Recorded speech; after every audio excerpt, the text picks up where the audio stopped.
បន្តទៅនេះតទៅទៀតបាទខ្ញុំប្រកាសណាទូបង្គំថ្ងៃនេះគឺជាថ្ងៃ14កើតខែសុចហើយបន្តពីនេះទៅនឹងដល់កាលទានរបស់ព្រះភិក្ខុសង្ឃទាំងឡាយដែលបានបង្ហូរចេញតាមរយៈពុទ្ធបរិស័ទគឺហៅថាអានិសង្សលាភពីការចេញព្រះភាសាប៉ុន្តែខ្ញុំប្រកាសណាទូបង្គំក៏សូមធ្វើការបន្តនៅប្រវត្តិសាស្ត្រនិងពងព្រះរាជពង្សាវតារបស់ព្រះជាខ្មែរយើងទាំងពីសម័យដើមមកទល់នឹងឥឡូវនេះដល់ឆ្នាំ1730ដល់35នេះឆ្នាំ29 30 35នេះមកដល់37គឺជារាជរបស់ព្រះសត្ថាព្រះសត្ថានេះគឺជារាជបុត្ររបស់ព្រះអង្គអឹមណាអង្គអឹមដែល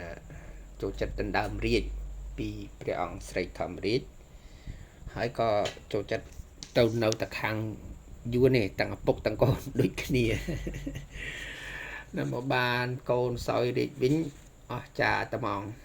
អត់មានអំណាចអីទាំងអស់គឺមាននីតិតែម្យ៉ាងគឺអត់ដឹងធ្វើអីទេពីព្រោះមានរឿងកើតជលំច្បុកច្បល់គ្រប់ទាំងអស់ដោយអំណាចការស្ដេចយួនគេត្រួតត្រាគ្រប់កន្លែងអត់ហើយអញ្ចឹងលោកមានព្រមតាមគេទៅដូចជាកន្លែងដែលបង្ក្រាបដល់មេតបលាវម្នាក់ជនជាតិលាវនៅបាក់ភ្នំទៅវាយួនគាត់ដូចថាវាអយុត្តិធម៌សម្រាប់ប្រជារាស្ត្រខ្មែររបស់យើងអញ្ចឹងក៏គាត់បាក់បោបពួករបស់គាត់គ្នាដែលជឿជាក់លើគាត់វាទៅព្រះសត្ថាមិនត្រឹមតែមិនសរសើរទេជួនបញ្ជាឲ្យប្រក្រាបតែប្រក្រាបមិនបានជោគជ័យទេវាប្រើពេលយួនក៏លើកទៅវាយទាំងអ្នកបះបោទាំងព្រះសត្ថានឹងទៅទៀតអញ្ចឹងទៅ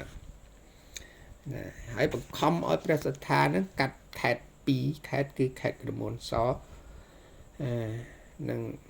ខេត្តលំហោនេះដោយហេតុផលថាប្រជាជនយួនគេនឹងវាមានអសន្តិសុខច្រើនអញ្ចឹងហើយគេមកធ្វើការយកត្មងដើម្បីរក្សាសន្តិសុខសណ្ដាប់ធ្នាប់ដល់ប្រជាជនគេដែលមករស់នៅហើយបានមកបន្តទៀតឆ្នាំ1735មេស្រុកពីមមកគៀវនោះបានទទួលមរណភាពចំណែកស្ដេចយួនក៏បានតែងតាំងកូនប្រុសរបស់គាត់ឈ្មោះម៉ាក់ធានទីត្រួតត្រាជំនួសឪពុកដែលបានស្លាប់ហ្នឹងគឺមិនទាន់ចប់ទេអញ្ចឹងបានន័យថា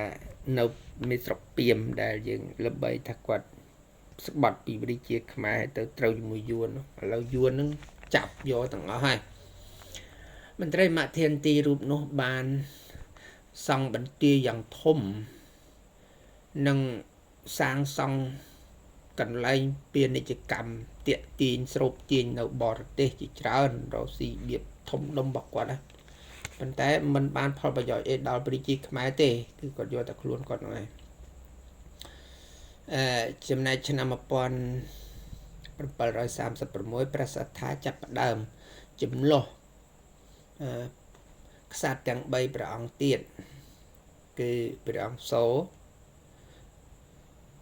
បុត្ររបស់ព្រះអង្គតងព្រះអង្គច័ន្ទព្រះអង្គស្ងួនជាបុត្រព្រះស្រីធម្មរាជាចាប់ដើមចម្លោះអត់មានធ្វើការងារទេរោស៊ីជួញដូរចំនួនប្រែតំណតំណងឯណាក៏មិនឃើញលឿននិយាយទេរឿងនេះឆ្លោះគ្នាទេបញ្ជាឲ្យមេតបរបស់គាត់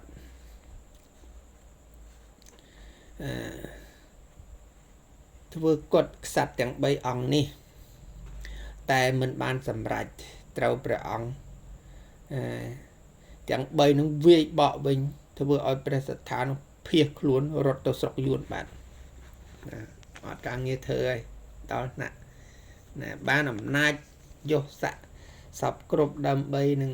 គ្រប់គ្រងរាជសម្បត្តិដោយយួនអ្នកតែងតាំងឲ្យដល់យ៉ាងហើយខ្មែរគ្នាឯងផ្លេចឲ្យតាំងទៅបងប្អូនចដូនគ្នាទេតាំង2អង្គ3អង្គហ្នឹងនោះ អត់និយាយគ្នាសុខចិត្តលួចធ្វើគាត់ទៀតតែចៃដន្យអីគេដឹងខ្លួនគេទប់វិញបានចំណែកព្រះស្រីធម្មរាជានិងព្រះអង្គតងក៏ត្រឡប់មកក្រុងរាជបន្តវិញដែរណាពេលដែលកូនរបស់លោកបានវាយព្រះសត្ថាឲ្យត្រឡប់ទៅស្រុកយួនហើយ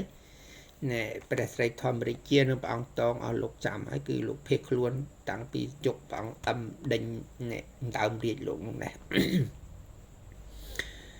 ណាអញ្ចឹងយកព្រះស្រីធម្មរាជាលើកទី3ឆ្នាំ1738ដល់ឆ្នាំ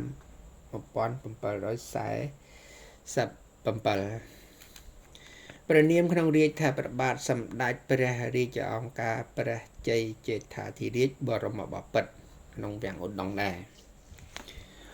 ទ្រង់គ្រងរាជបានប្រមាណ1ឆ្នាំក៏ទ្រង់លើកតបទៅវាយមេស្រុកពីម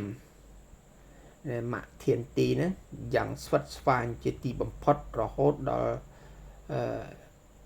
ឆ្នាំ1747ព្រះអង្គក៏ទ្រង់ប្រឈួនហើយសុគតនៅទីនោះ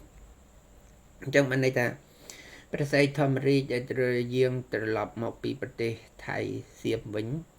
ដោយបានកូនទាំង2ទាំង3របស់លោកបានដណ្ដើមរាជបាននេះលោកបានគ្រប់គ្រងប្រទេសដែលមានការវាយរុញច្រានយួនរហូតដល់រុញច្រានមន្ត្រីដែលស្ម័គ្របានបពពួកដែលទៅចូលដៃជើងជាមួយយួននៅមានស្រុកពីមនោះវាយតែវាយមិនឈ្នះមិនចាញ់ទេរហូតដល់អស់បជននៅទីនោះ